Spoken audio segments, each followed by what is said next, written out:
So the internet's favorite plugin has undergone a significant version update with all of the bells and whistles to bring it squarely into 2025. However, since it doesn't have the term AI plastered all over it, I got to admit to being a little hyperbolic. But of course, I can only be talking about FabFilter Pro-Q 4. While I am nowhere near close enough to the punch to be the first one to talk about this, I have been using it in productions for the last couple of days so that I can actually form an opinion. I've recently lost my voice, so I need about a week of vocal exercises in order to get that back in shape. But since this is Como music creation, we're gonna start by making some music.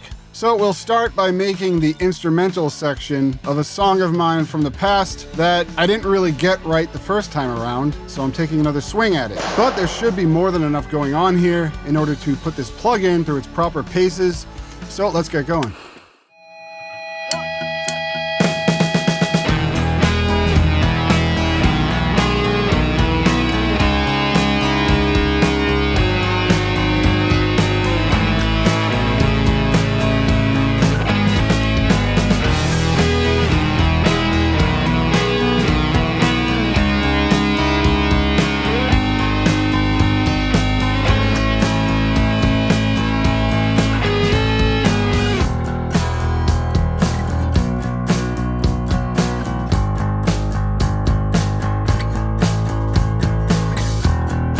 And that's where the vocals come in. So I'm not going to go over every brand new feature that Q4 has. Rather, I'm here to provide my critique and focus in on what I find particularly useful. But as always, I will get a little technical, and I'll do my best to be as concise as possible. Anyways, I made sure to use Pro-Q4 on every track that needed EQ on this little mix I did of this opening section. So at first glance, this looks very close to Pro-Q3, but immediately upon working with it, you'll notice that hovering your mouse, you'll notice that it no longer provides those suggested EQ points. To turn that on, you just gotta go into the analyzer section and click this little box here.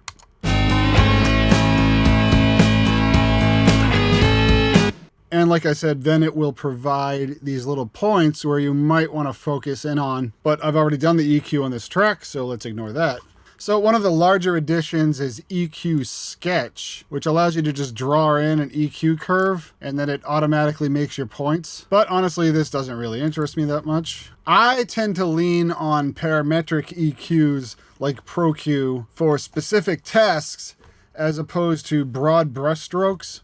So I don't think I'll be using this new feature a whole lot. However, a couple of the most interesting new features for me are the character options and the adjustable attack and release settings when you set the EQ to dynamic. This can alleviate the need to add analog style console plugins or saturation plugins. Subtle is apparently like a transformer. Then the warm setting is tube style saturation. Before making this video, I saw Dan Worrell's explanation on the FabFilter YouTube channel, and I took his example and set up an instance of Pro-Q4 as a wideband compressor for parallel compression on the drums. Lately, I've been using P11 Abyss, and this is in line because it has a wet dry knob. But since Pro-Q4 isn't outfitted like a normal compressor plugin would be, because it's not that, I set it up the old-fashioned way on Ascend, and then I just set it up exactly how Dan had it.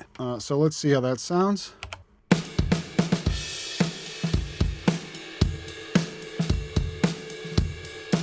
Using these extreme settings allows us to really obviously hear what's going on, how the compression sounds and how the character settings really affect the signal. In this specific case, I just chose subtle. It added a nice little snap to the transients, but warm was a little bit too much. And the results you get are actually totally acceptable.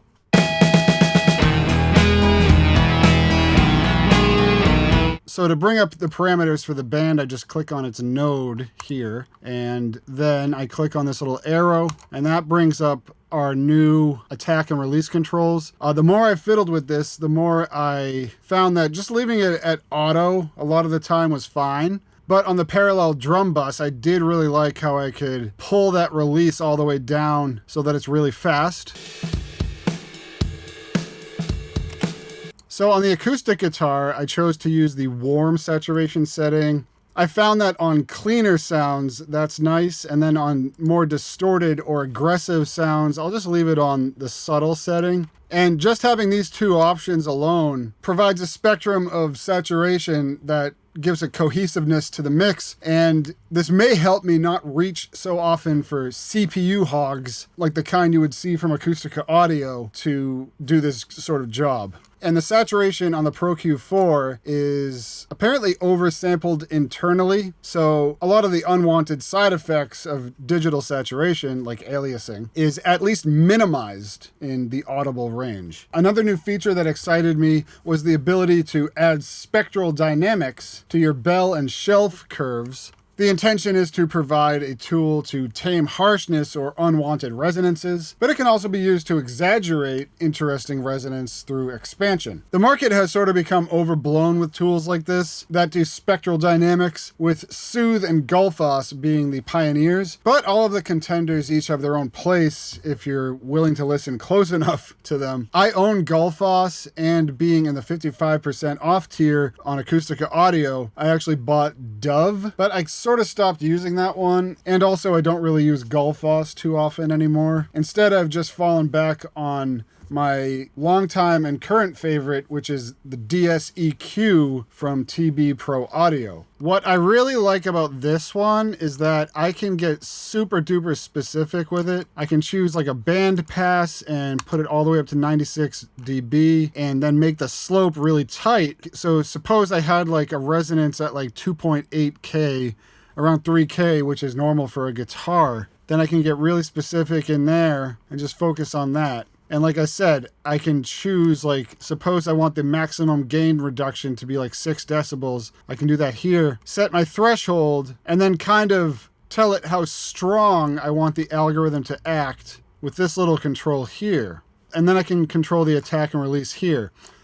Some of this stuff that I just said might sound a little redundant, like the features are overlapping with each other, but once you really dig in there, you realize that they're not at all. And then there's different quality settings that you can use, but quality is kind of a misnomer here because really each different setting provides you with a different like style of gain reduction, and there's oversampling settings that you can choose. DSEQ is just super duper precise, and that's why I like it. Pro-Q, on the other hand, while you can get super specific like I did with the acoustic guitar,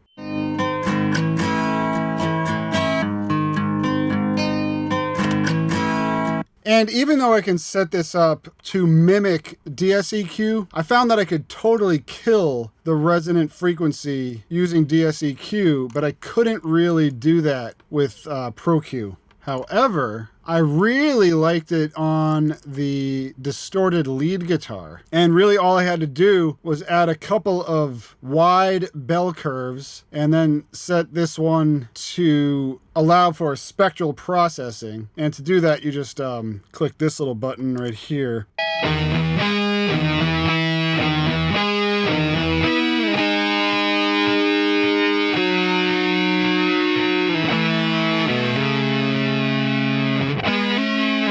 And as you can see, it's like really taking care of that spectrum between 1800 kilohertz and 3000 kilohertz, a little bit above that. But at the same time, I'm allowed to boost a couple of decibels overall in that frequency range, which, you know, helps it be more present in the mix. So to sum up my opinion on spectral dynamics, I'm going to use it on a broad frequency spectrum. And then when it comes time to get real serious and pinpoint a specific frequency, I'm still going to be relying on DSEQ. The dynamic band operation has supposedly been updated to offer more transparent results, meaning that it supposedly sounds better, but I'm not going to be the one to go crazy comparing it to Pro-Q3. I'm just going to take FabFilter's word for it. I mean, at this point, they've definitely earned it. However, one thing that I really like is the ability to copy a setting and then paste it to another instance. For me, this would be really useful if I'm doing like an A-B comparison. It's like suppose I go down a rabbit hole EQing something and I kind of lose perspective. So then I decide to start fresh and I make some new points and these sound better overall. But then I really like what I did on a specific band the first time around. I can just go copy that and then go back to my new instance and then just paste that, so I don't have to manually remake this EQ band here. Or what I could do is open up the other new feature, which is called the instance list. To access that, just click the name of the track you're on, and this opens up all of the current instances of Pro-Q3. And then you can just paste that wherever. And I can also just undo and redo things in this window as well. I suspect a lot of people will really love using this thing, but honestly, I'm not one of them. I'm kind of two minds on this. Like, it's really cool that I can do this, but am I actually going to use it? I don't know. Only time will tell, I guess. Anyways, to get back to the old view, I can just click this X up here, and that brings up my acoustic guitar again. Now, another nice to have thing is the addition of an all-pass filter. You know, it's a lot better than just flipping the phase on a channel. There were times where I used it in conjunction with other plugins. If I'm really looking for a specific sound, like I am on my bass guitar, then I just bumped up the high end with this SSL style plugin, and I did all the low end processing with Pro-Q4. I suspect this might be the way that I work with it a lot, because when I'm boosting the high frequencies, I'm looking for character, I'm looking for the specific slope of a certain EQ. And in the low end, I'm doing things like taming mud and getting really specific on what I want to boost or cut down there. Like, these specific points on any sort of analog emulation plugin would be maybe impossible to make.